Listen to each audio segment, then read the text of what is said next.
हरे कृष्णा। राधे राधे दोस्तों। आज हम लोग पूर्णिमा व्रत कथा की कहानी सुनेंगे। भगवान विष्णु और माता लक्ष्मी की कृपा आप पर, आपके पूरे परिवार पर बनी रहे। एक बार यशोदा माता ने श्री कृष्ण भगवान से को प्रश्न किया कि हे श्री कृष्ण, कोई भी ऐसा व्रत बताओ जो औरतों के लिए सौभाग्य के लिए सबसे ज़रूरी हो। तब श्री कृष्ण बोले, हाँ माँ, एक ऐसा व्रत है जो औरतों के सौभाग्य और संतान सुख के लिए किया जाता है। आप ध्यानपूर्वक सुनिए। प्रत्येक स्त्री को यह व्रत करना चाहिए।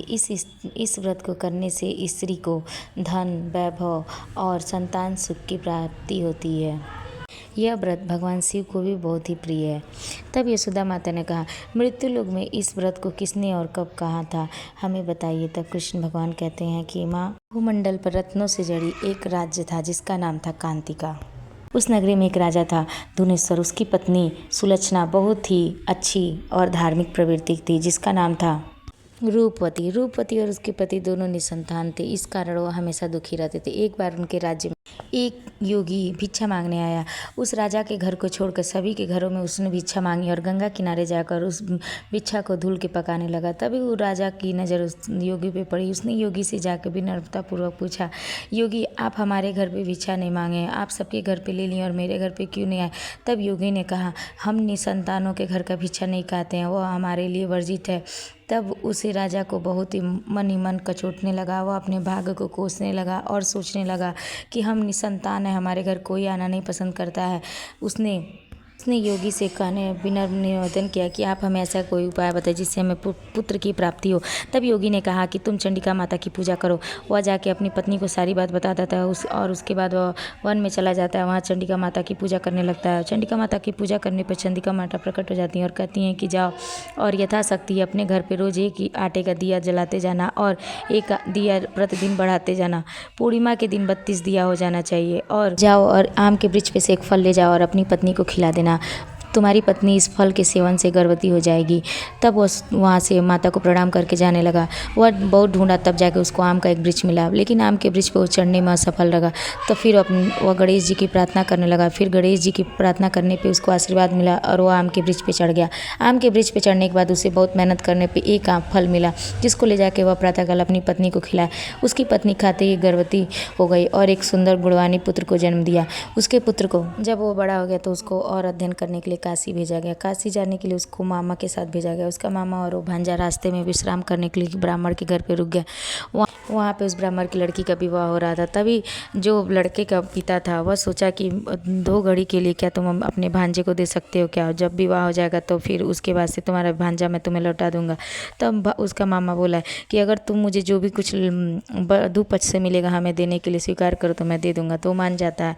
फिर उसके भांजे का विवाह उस राजकुमारी के साथ हो जाता है। जब वो खाना खाने जाता है तो अपनी वधू को सारी बात बता देता है। तो उसकी वधू कहती है, मैंने अग्नि की फेरे आपके साथ लिए हैं, अब आज से मैं आपकी पत्नी हूँ। हे नाथ, हे नारायण, अब मैं सब कुछ आप हमारे ही हैं। तब वो बोलता है, ऐसा कुछ मत कहो क्योंकि मेरी आयु बहुत ही अल्प है, मैं कुछ ही वर्ष का मेहमान हूँ। वह बोलती है, मैं कुछ नहीं जानती, अब आज से आप ही हमारे पति हैं। तब वो उसके लाख मना करने पर नहीं मानती है तो उसे 9 रत्नों का पुष्प देता है और कहता है कि तुम उसे सींचना और जब तक ये हरा भरा रह जाएगा समझना मैं जीवित हूँ। जिस दिन ये मूर्छित हो गया, मुरझा गया, मैं समझना मैं मर गया हूँ। उसके बाद से यह सब कहकर वो अपने मामा के साथ ब्रह्म मुहूर्त में चला गया।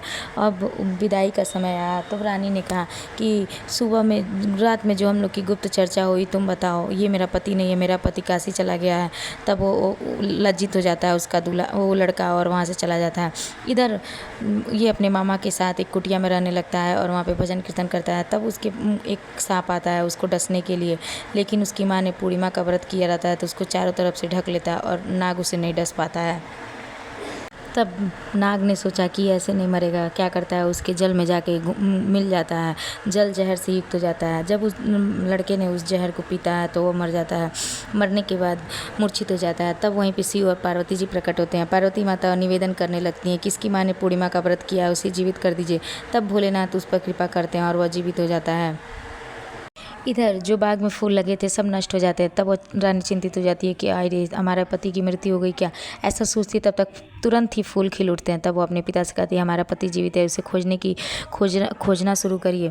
इधर वो बालक भी अपना काशी से अध्ययन करके लौटता है तो वह वहीं पे आकर रुकता है जहाँ उसकी विवाह होता है। सब लोग उसको पहचान लेते हैं, उसका आव भगत होता है और फिर वो अपनी पुत्री को धन धान से पूर्ण होकर विदा कर देता है। फिर वो अपने राज्य को जाते हैं। वहाँ पे मामा और भांजे को आते देख जाके लोग राजा और रानी को बताते हैं। राजा और रानी खुश हो जाते हैं और उनके अच्छे से स्वागत करते हैं, अपनी वधू को गृह प्रवेश कराते हैं और सोचने लगते हैं कि पूर्णिमा के व्रत से हमें सब कुछ मिल गया, पुत्र पौत्र और सब कुछ हमें मिल गया। जो भी स्त्री पूर्णिमा का व्रत करती वो कभी भी जीवन में विधवा नहीं होती है और श्री कृष्ण की कृपा उस पर हमेशा बनी रहती है, भगवान शिव की कृपा बनी रहती है, उसे पुत्र पौत्र सभी का सुख मिलता है। अगर आपको हमारी पूर्णिमा की कथा पसंद आई है तो हमारे चैनल को सब्सक्राइब करें और शेयर करके आप भी पुण्य के भागी बने। राधे राधे।